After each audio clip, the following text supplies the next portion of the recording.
Will Congress be able to reach a deal, or are they about to slam into a wall that will affect us all? Let's bring in Congressman Buddy Carter, a Republican from Georgia, also a member of the GOP Doctors Caucus. In this vote, Congressman, you now need the Democrats, don't you? You need some Democratic votes here.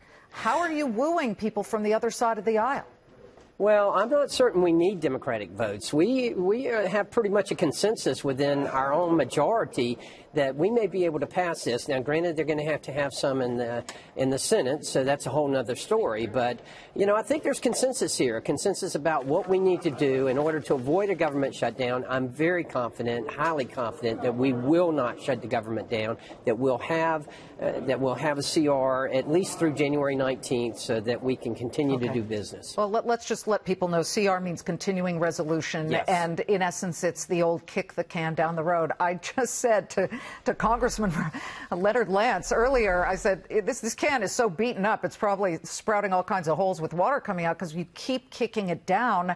Our worry about all of this is that the Senate will bolt on some things that you in the House will reject. And therefore, we don't get a plan, we don't get a budget, and the next thing you know, we've got a real issue on our hands. There's some believing that we're running out of track here and that a Christmas-time shutdown is, albeit a slight one, a possibility.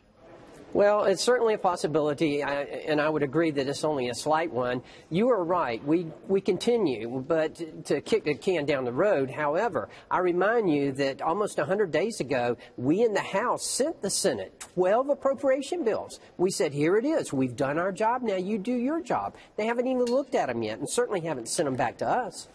I understand, but being on the GOP Doctors Caucus, there is the issue of health care, what's going to happen with the Obamacare mandate. That, of course, has been eliminated. But the low-income people, they would like to see, as would some of the senators, such as Susan Collins, that the so-called CSR, the cost-sharing reduction that would help them, has got to be in here somewhere. Do you expect that might get in there?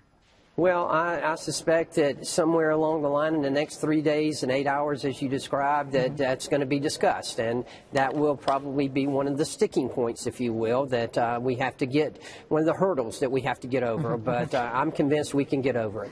Well, this brings us back to the tax reform bill, which you are a yes vote, a happy yes vote. I'm very happy. This has a lot of people asking the question, why is only 10% of this, according to the Congressional Joint Taxation Committee, only 10% of this $1.5 trillion will really go directly to the middle class? They may see some benefits later. And then we find out things like carried interest is still in there for billionaires, but also that John Cornyn, the senator from Texas, managed to slip in some language that preserves a 20% deduction for master limited partnerships, which is for fossil fuels, and that there are a couple of Democrats and more than a couple of Republicans who have millions of dollars in investment in these things. It starts to not really pass the smell test, although it appears that it will pass in Congress. What do you say to your constituents who come up and say, why as a police officer am I paying a higher tax bracket than some of these other people? What I would say is that is absolutely untrue. This is going to be the biggest savings for middle-income earners that we have seen in decades. Let's face it, it was 1986 since we had the last tax reform. This is something that's long overdue. It's estimated that those families of four and a median income of $73,000 will save, on the average, $2,059 a year. Can you imagine what you can do with $2,059 a year? Can you imagine the ripple effect of that $2,059 going back into our economy and the ripple effect that it has throughout our economy? This is just great for middle-income families. I understand. But it's really, really great for billionaires in private equity.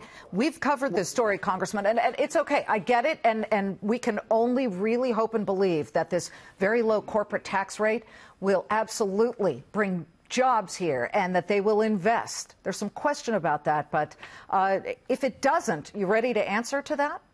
Absolutely, I'm ready to answer to it because I am convinced that it will. Look, one of the primary reasons I came to Washington, D.C. was to do something about our national debt. I've always said we've got to do three things. But you're adding we've got to to it. cut spending. Now, We've got to cut spending, we've got to have entitlement reform, and we've got to grow our way out of this. We've got to get out of this anemic 1 and 1.5% growth rate that we've been in this last 8 years and get up there in the 3 and 4 and 5% growth rate. If we can do that and control our spending and have entitlement reform, we can do something about the national debt. That is something we've got to address up here. Well, we've gotten a couple of quarters of 3%, so that's good news. Congressman, thank you very much. Thank you. Happy holidays to you. And to you as well. Buddy Carter of Georgia.